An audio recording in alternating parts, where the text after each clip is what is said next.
Thank you, everyone, for watching or listening to our very first episode of The Call Room. Thank you for checking into The Call Room. I'm Jason Richardson. I'm alongside dual Olympian, dual Commonwealth Games, multiple Australian representative in Morgan Mitchell, alongside the voice of the sport, the young man on the way up in Mitch Dyer. We've got together and said, you know what? Let's bloody talk track and field. And Morgan, I couldn't think of anyone better to do it with because you have seen a lot, young lady. Welcome. Thank you for having me. I feel like there were better out there, but everyone else said no. So untrue. You're the first and only one we asked. No, I love the tea. I love track and field, so I'm just happy to be here. Hey, Mitch, and this is the nature of us, we're rarely going to be in the one spot. Yeah. And this is a national broadcast. We're here in Australia, but we'll be all around. And Mitch at the moment's in Oslo getting ready for the Diamond League. He was in Stockholm as well. Mitch, I know that you've been keen to have one of these up and running. Welcome, mate. Thank you, guys. I appreciate that. It's a thrill. It's great to bring this to the public. I think athletics is in such a great spot at the moment, and to be able to do it alongside the two of you, it's going to be a thrill. So I think, ready to rip in. Let's do it. Now, we're not going to be interviewing you, Morgan. You are a co-host, but we need to start talking about your resurgence back into track and field. I mean, congratulations for many people who may not know. You've had twins, if they haven't been following you on social media. But then suddenly they would have gone, hang on, did Morgan Mitchell just run 2:02 over in Japan? Is she doing 800 metres? Did she just run a fast 400 as well? Girl, you're back. I know. I'm honestly in such a good place right now, and I think I just owe it all to my team, and especially Fort and Abby Taddeo, my two coaches. Obviously, Fort takes the reins. He does most of the programming. Abby adds the weights and speed. But I went to him and said, look, I'm actually ready to fully commit. Let's just have fun. And his version of fun was, I'll train you for the 400, but you have to run the odd 8. Right.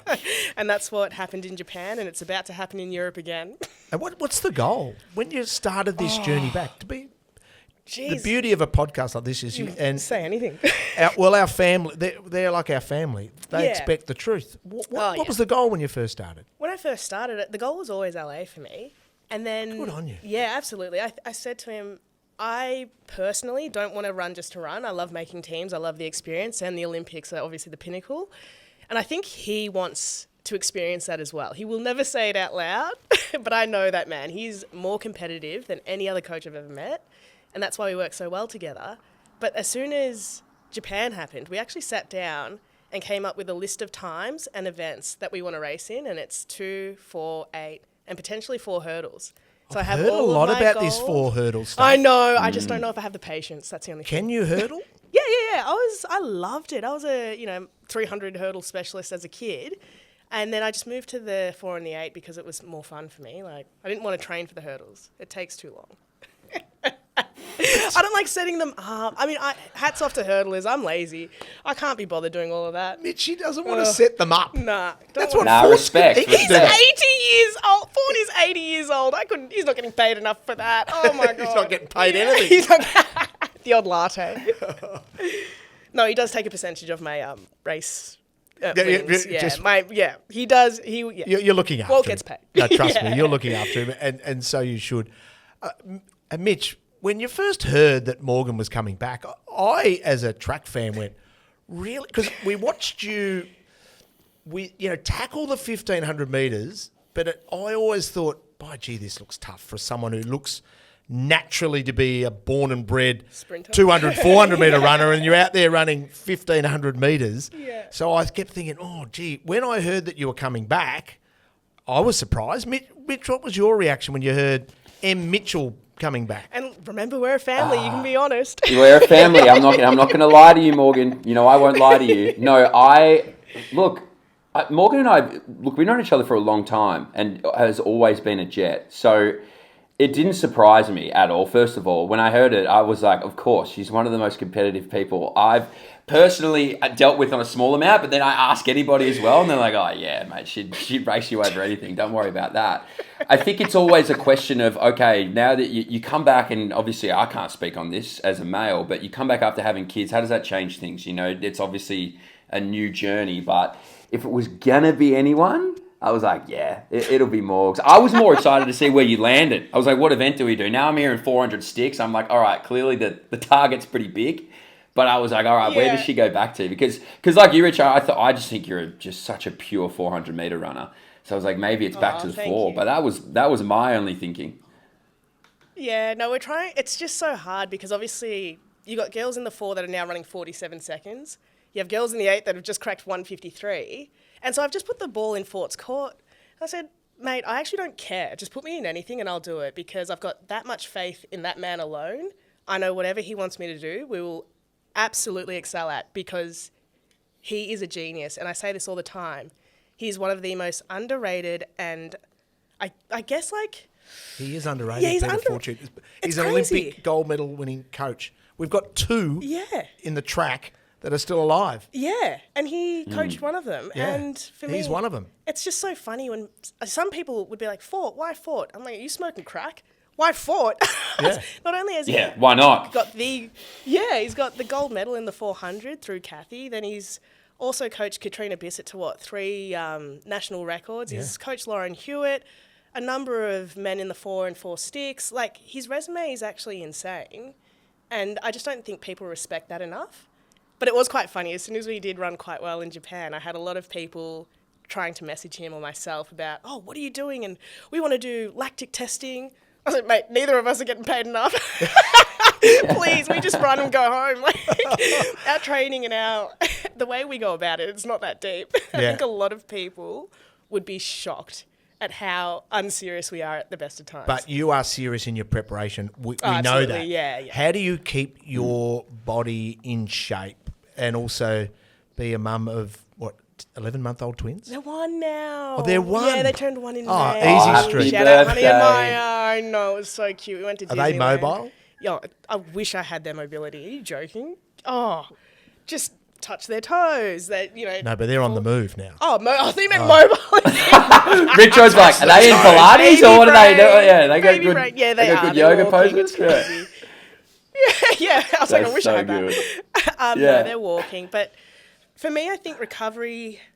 It's interesting. I have to shout out my husband, Tom. He actually takes on, I want to say, 95% of the load. Right. Yeah. The only reason I can train the way I do is because of him. I am pretty much a full-time athlete now because he will do everything back home, which is, oh my God, I owe him so much. I sound like a terrible mum. But no, I'll train. I'm always in bed by about 9:30. I sauna, ice bath, do all of that. Massage once a week, physio once a week, because I know it's quite interesting. I did go for that longer approach with my old coach, and I think that actually saved my track years within sprinting. I had 4 years of not belting my body on the track that now I said to Fort, dude, I still feel 21, so do whatever you want because I am in great nick. And all we have to do is hold that till LA and we can both retire and be happy and move to Spain and you'll never see me again. Sounds perfect, apart from being part of the call room. Hey, Mitch, is it just me or I don't want to bury the lead. Did you say husband? Yeah. Oh, sorry. My nails aren't... Guys, it's been a day. I'm not wearing my ring at the moment. My nails aren't done, so I'm not going to show you that. Right. But yes, I have a husband. His name's Tom. Have you announced that? Have you kept that quiet? Where have you been? I'm like, I think I knew that they were married. Yeah. No, I just threw it out there. What he's going to jump on that hook. And away she did. Hey, our very special guest is arriving in Brooke Bushkill. I'm really keen to chat to her. Yep. She's got a CV that is the envy of most in Australian track and field. But before we get there, Mitch, I'll start with you. Give us your nugget of gold that you've seen during the week that you love. What did you love the most of the week in track and field? Oh, geez, that's a great question. I mean, can I give you 2? Can I split this? I'll go an Australian and I'll go an international because I'm fortunate to obviously be over here and as you can see living it up in luxury and just absolutely loving my time in Europe. But shoebox.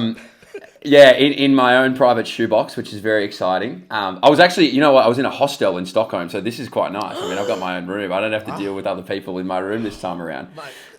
But the call room budget is huge. Yeah, we're getting bigger and bigger, people. I'm in my own bedroom. Maybe next time I'll get a kitchen, which I'm very excited about.